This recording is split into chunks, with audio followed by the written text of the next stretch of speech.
Salam saudara-saudara yang Tuhan kasihi. Senang sekali kita bisa berjumpa kembali di hari ini.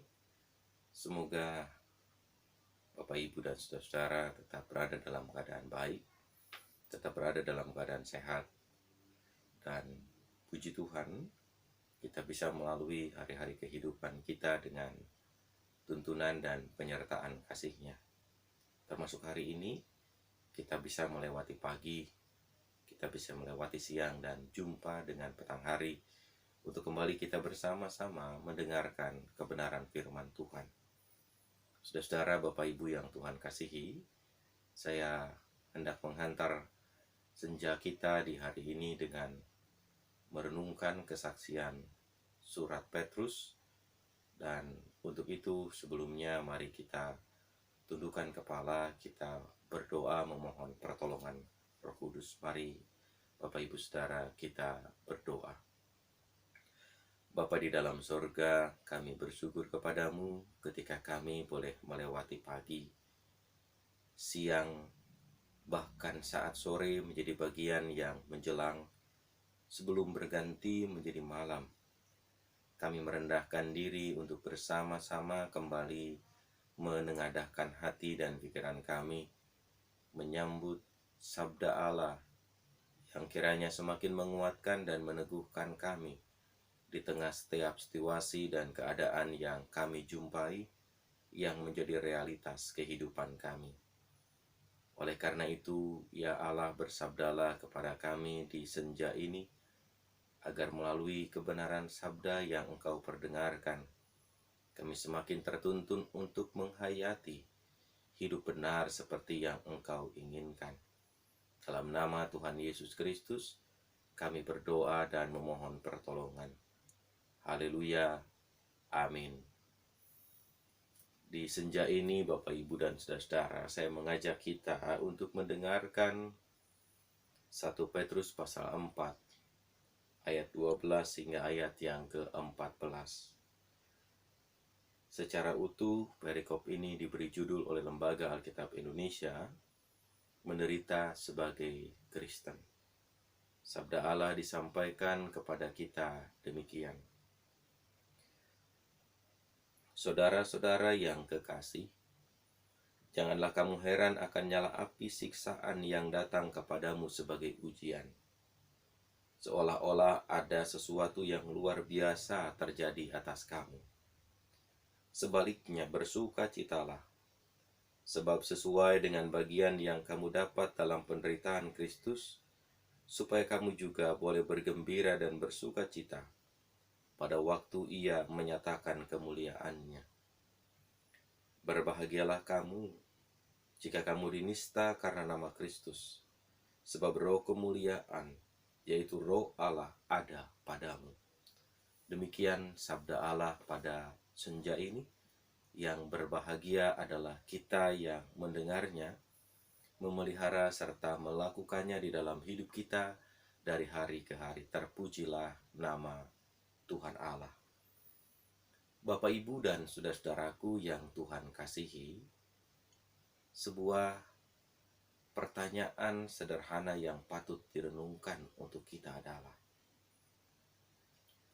ketika kita memilih menjadi seorang Kristen, entah itu oleh karena nenek moyang kita sudah Kristen, atau kita yang memang tertarik pada ajaran kekristenan, atau kita yang memang berjumpa dengan seorang Kristen, lalu kemudian kita mengenal dia, dan kita pun memilih untuk menjadi seorang Kristen.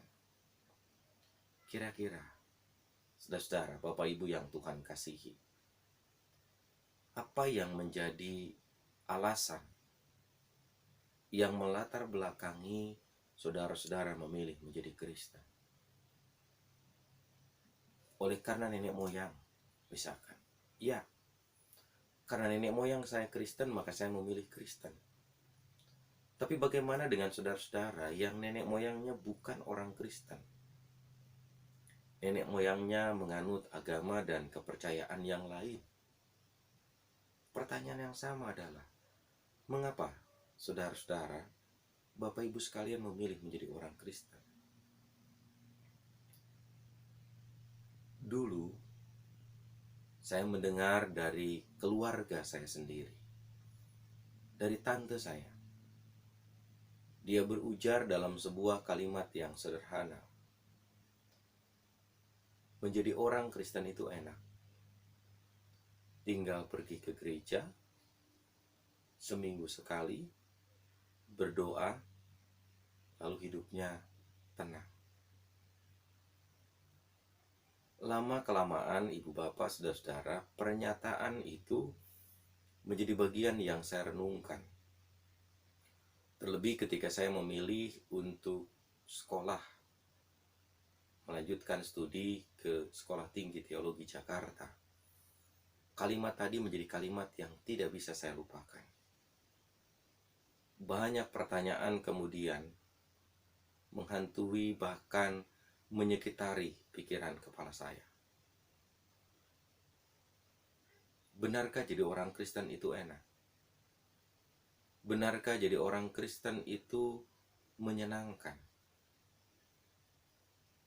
Di satu sisi pertanyaan itu dapat dengan mudah dijawab ketika hidup yang dijalani, berkat Tuhan menyertai, kesehatan diberikan, sukacita dan damai sejahtera datang menyekitari kehidupan kita. Saya berkata, ya, jadi orang Kristen itu enak. Ya, jadi orang Kristen itu mendatangkan sukacita. Benar ternyata. Jadi orang Kristen itu membahagiakan. Tapi ketika pergulatan dan pergumulan semakin menjadi bagian yang tak terelakkan, saat kemudian kerusuhan 98 terjadi, dan itu tahun kedua saya studi. Berangkat kuliah subuh, lalu kemudian situasi mencekam. Kerusuhan terjadi di mana-mana, pengerusakan terjadi di mana-mana, dan disitulah nyata bagaimana kekristenan menjadi bagian yang diuji. Tidak sedikit kenyataan. Orang-orang Kristen harus menghadapi berbagai tindak yang kurang baik dan kurang menyenangkan. Pada saat itu, saya pun bertanya, ternyata menjadi orang Kristen itu tidak selalu enak. Ternyata menjadi orang Kristen itu tidak selalu membahagiakan. Tidak selalu melahirkan damai sejahtera. Tidak selalu memberikan ketenangan. Terbukti, situasi yang terjadi pada saat itu membuat banyak orang, bukan hanya saya, harus mengalami kenyataan yang sulit dan sukar. Diskriminasi terhadap penganut agama dan kepercayaan menjadi bagian yang turut mewarnai. Nah, hal ini pula, saudara-saudara, yang ingin disampaikan oleh penulis surat Petrus. Memilih menjadi orang Kristen itu jangan membuat kita kemudian terheran-heran. Terheran-heran jika mendapati suatu kenyataan, suatu realitas yang tidak seperti harapan kita. Menjadi orang Kristen itu jangan kemudian terkejut oleh karena ada situasi dan keadaan yang bisa saja harus dialami.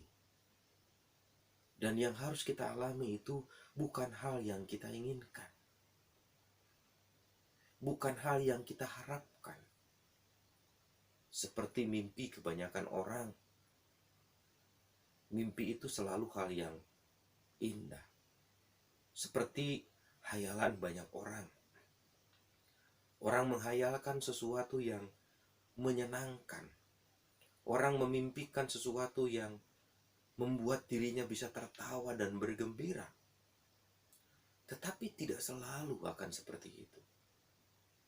Realitas kehidupan kekristenan tidak selalu mendatangkan damai sejahtera dan sukacita. Ada situasi yang kadang membuat kita berada dalam dilema. Menjadi orang Kristen bergumul dengan penyakit. Menjadi orang Kristen bergumul dengan kesulitan hidup.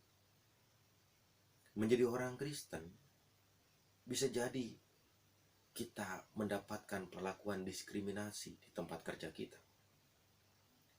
Menjadi orang Kristen bukan berarti kemudian selalu dan melulu bahagia. Tapi bisa menjadi orang Kristen itu harus membuat kita mengalami berbagai tekanan. Harus mengalami berbagai dinamika. Harus mengalami berbagai keadaan yang bisa saja memprihatinkan.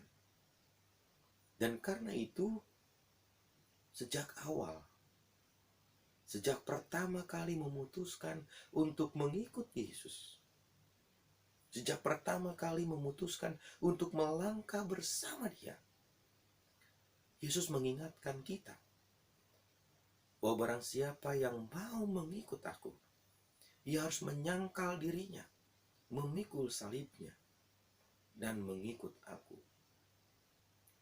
Sebuah kenyataan yang sejak awal diingatkan kepada kita. Mengikut Yesus itu harus menyangkal diri. Kita harus meninggalkan dan menanggalkan keakuan diri kita. Mengikut Yesus itu harus memikul salib. Tidak ada saudara-saudara yang Tuhan kasihi yang namanya memikul itu ringan. Seringan-ringannya kerupuk. Jika itu jumlahnya banyak dan harus dipikul, pasti ada masanya berat. Sekecil-kecilnya pergumulan yang dijumpai orang Kristen, ketika kita tidak bisa mengatasinya dan menyikapinya, itu akan menjadi sesuatu yang berat. Itu akan menjadi sebuah beban yang justru menghimpit kita. Sejak awal itu diingatkan pada kita. Oleh karena itu Petrus mengulang kembali. Jangan terheran-heran jika kita harus mengalami kehidupan yang penuh dengan kesulitan dan kesukaran. Jangan terheran-heran, jangan terkejut. Jika memilih menjadi seorang Kristen itu, ternyata kita harus berjumpa dengan kesulitan. Berjumpa dengan tekanan, berjumpa dengan pressure dari sana sini. Berjumpa dengan juga hal-hal yang mungkin saya katakan tadi tidak menyenangkan. Tapi itulah kata Petrus yang akan menjadi ujian buat kita. Ujian, apakah kita akan tetap setia menjadi seorang Kristen? Ujian, apakah kita akan tetap setia untuk menjadi pengikut Yesus yang baik, yang selalu menyebarkan hal yang baik, yang selalu memberitakan kebenaran Allah? Ujian, apakah iman kita akan tetap terus dipelihara dan bertumbuh dalam situasi yang penuh tekanan seperti itu? Konon katanya, saudara-saudaraku yang Tuhan kasihi, pohon korma ketika ditanam di gurun pasir, maka sebelum pohon korma itu bertumbuh, maka saat biji kurma itu ditanam, di atasnya ditutup dengan batu. Supaya ketika pohon korma itu atau biji korma itu mulai bertumbuh, maka dia tidak akan langsung mendorong batu itu. Tapi biji korma itu ketika bertumbuh, maka dia akan menguatkan akar-akarnya di bawah. Ketika akar-akarnya di bawah sudah cukup kuat, maka dia baru akan memunculkan tunas baru ke atas. Dan tunas baru itulah yang akan mendorong batu untuk kemudian menggulingkan batu. Itulah yang membuat pohon korma punya akar yang kuat. Tumbuhnya tidak terlalu tinggi. Tapi karena sudah melintasi ujian, batu berat itu sudah mulai digeser dan digulingkan dengan kekuatan akarnya, maka pohon korma itu bisa bertumbuh dan tahan terhadap cuaca, bahkan ganasnya udara padang gurun. Hidup kita pun begitu. Ketika penderitaan itu kesulitan itu menjadi bagian yang menekan kita, menekan iman dan keyakinan kita, maka percayalah, jika kita bertahan, dan bertahan di tengah ujian itu, kita akan punya kekuatan yang kokoh. Kita akan punya fondasi iman yang kuat. Kita akan punya fondasi yang tahan uji dan tidak mudah tergoyahkan. Oleh karena itu kunci yang pertama, jangan terkejut, jangan heran, jangan panik jika memilih menjadi orang Kristen, lalu berjumpa dengan kenyataan yang sulit. Percayalah, itu semua hanya untuk menguatkan fondasi spiritualitas keyakinan kita kepada Dia. Yang kedua, Bapak Ibu dan saudaraku yang Tuhan kasihi, di tengah tekanan dan penderitaan yang ada, penulis surat Petrus justru berkata, bersukacitalah sesuai dengan bagian yang kamu dapatkan dalam penderitaan Kristus. Artinya, kalau kita harus mengalami tekanan, kalau kita harus mengalami kehidupan sebagai orang percaya yang penuh dengan berbagai dinamika, maka kita harus dikatakan kepada kita harus bersukacita. Mengapa? Karena Kristus pun sudah mengalaminya. Sehingga kalau kita mengalami itu, maka kita berarti tengah turut berada dalam bagian dari karya yang Kristus telah dan sedang dinyatakan di tengah-tengah kehidupan kita. Kristus sudah mengalami itu. Kesusahan, penderitaan sudah menjadi bagian yang Kristus alami dan lewati. Dan Kristus melewati dengan setia. Kristus melewati dengan sukacita. Begitu pula dengan kita. Jika sebagai seorang Kristen, kita harus mengalami hal-hal yang kurang baik, kurang menyenangkan dalam perjalanan hidup kita, jangan mengeluh. Jangan bersungut-sungut. Jangan menyalahkan siapapun. Apalagi mencari kambing hitam untuk membela diri kita. Jangan lakukan itu. Tetapi sebagai seorang pengikut Kristus, dari sejak awal Kristus berkata, aku mengutus kamu seperti domba ke tengah-tengah serigala. Artinya, realitas yang kita jumpai, realitas yang kita jalani sejak awal, memang akan mengalami banyak dinamika. Tantangan, pergumulan, kesukaran, kesulitan menjadi bagian yang tidak dapat kita hindari. Tapi percayalah, jika kita setia di tengah pergumulan, jika kita setia di tengah dinamika, jika kita setia di tengah penderitaan yang harus kita alami dan kita jumpai, maka bukan lagi kesengsaraan yang akan kita nikmati di akhir perjalanan nanti, tapi adalah sukacita. Oleh karena sendiri Allah telah berjanji bahwa kita akan beroleh mahkota kemuliaan. Bahkan pemazmur sendiri dalam Mazmur pasal 73 mengungkapkan kepada kita, saudara-saudara, betapa orang-orang yang berada di dalam Kristus, yang harus mengalami pergumulan itu, yang harus mengalami kesukaran dan kesulitan itu, maka pemazmur menyaksikan betul dalam kesaksian Mazmur 73 ayat yang ke-24. Dengan nasihatmu engkau menuntun aku, dan kemudian engkau mengangkat aku ke dalam kemuliaan.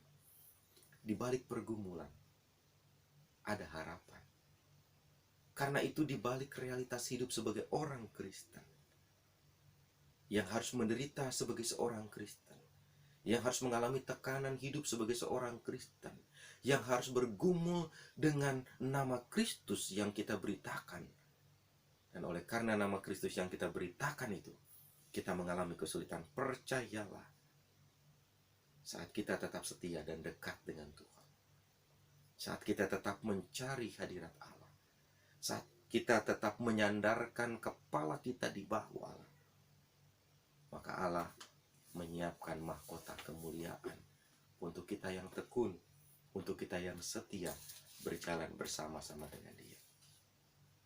Dan yang terakhir, Bapak Ibu Saudara-saudaraku yang Tuhan kasihi, ayat yang ke-14 berkata, berbahagialah kamu jika kamu dinista karena nama Kristus, sebab roh kemuliaan, yaitu roh Allah ada padamu. Artinya, seberat-beratnya beban perjalanan hidup sebagai orang Kristen yang harus kita pikul, Kristus tidak membiarkan kita menjadi lemah.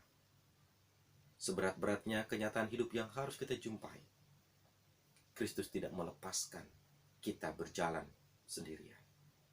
Ada roh Allah yang akan menopang kita. Ada roh Allah yang akan menghibur kita.